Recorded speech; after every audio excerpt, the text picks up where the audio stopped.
Hi, welcome back to my channel. So one of the best things about every new year is the ability to see ourselves in the best light as we make goals and try to change for the better or gain new skills, right? It's an exciting time. Now, what goes into not just goal making, but great goal making? How do we actually achieve the things that we want to achieve for the new year? Let me tell you. So, SMART goals is one of the best things I've heard of. It stands for specific, measurable, I have my little notes here, achievable, relevant, and time bound. So let's go into what each of those things are. Specific. So what will be done and who will do the goal? Make sure you're specific in that. And to make it measurable, how will you know that the goal is achieved? For achievable, we have, it's got to be realistic, got to be reasonable. You may want to go to the moon, and that is possible, but is it really realistic? No, probably not unless you work for Elon Musk. Now, time bound. Relevant first. Relevant, address the vision of what you want to achieve. So if you want to do like 2 sit-ups a day, like what would be the point of that, right? The end goal meaning you want to lose weight, right? Time bound, make sure that you are saying the date that you're going to do the goal. So here I wrote out a little example of what a good goal would sound like. I, Ingrid Norton, will do 10 sit-ups Monday, Wednesday, and Friday at 5 p.m. until 25 pounds are lost. This may or may not be a real goal. Gotta lose weight, right? But I'm specific. I'm saying what I'm doing and who's doing it, right? I Ingrid Norton, will do 10 sit-ups. I'm measuring it out because in the end, like I'm going to lose 25 pounds or I'm not. I may lose 15 pounds, but if I lose 15 pounds, they'll know like, oh, that's not exactly where I was aiming for. I was aiming for 25. So I can have something to measure it up against. Also achievable. Is it achievable? Like, is it possible to lose 25 pounds? It totally is. Not that easy, but it's possible. Relevant. So what's the point of the sit-ups, right? Like, how does that relate to the vision? What's the overall point? Losing weight, right? So we're tying that in until the 25 pounds are lost. So I'm showing where I want to go with this.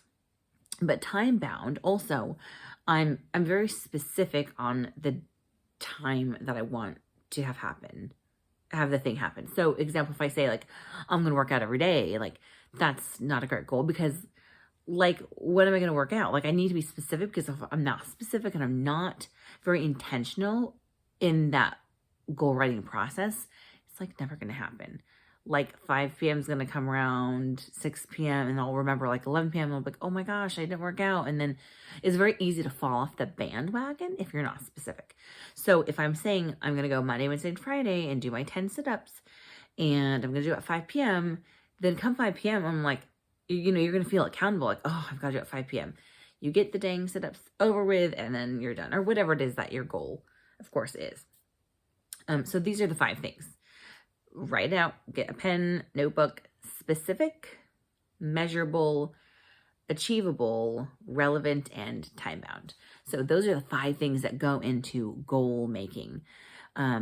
So excited for you. So excited for 2023. It's going to be your year. I can feel it. This is the year.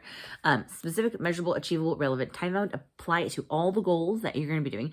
Oh, here's a side tip though. In the process of making goals, it's so easy to like want to do 25 things. And then we have our plate and it's so full of things. And then we lose that motivation to get the things that we want done.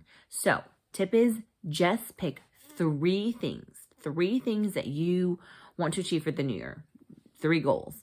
And any more than that, then it starts getting tricky in getting all done.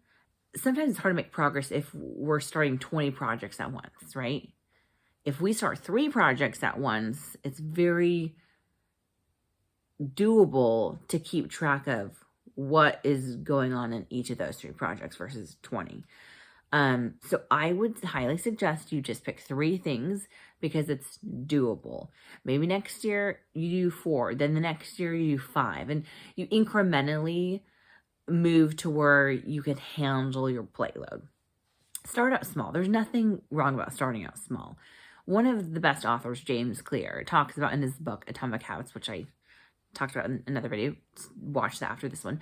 But he talks about being 1% better.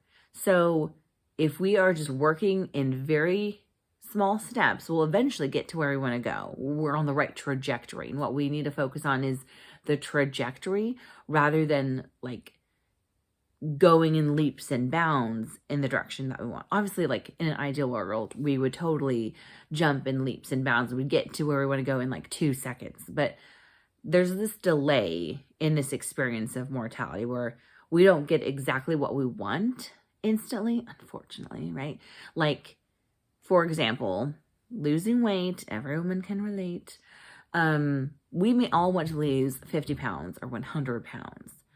But you going to the gym and doing one workout, after that one workout, you're not going to look any thinner. So was it a waste of time? No, because in the long run, you do one workout here, one workout there, one workout there, eventually adds up until you get that great body that you want. It takes time. It's not an instant thing. And so with everything, with whatever projects that we want to be working on, you have to move in the right direction step by step. You can't jump to the end. There's a process that goes in this. And so in the process of making our goals, be specific, measurable, make it achievable, and make it relevant and time bound. And you will be successful in the 3 things that you want to achieve for 2023. Good luck. Bye.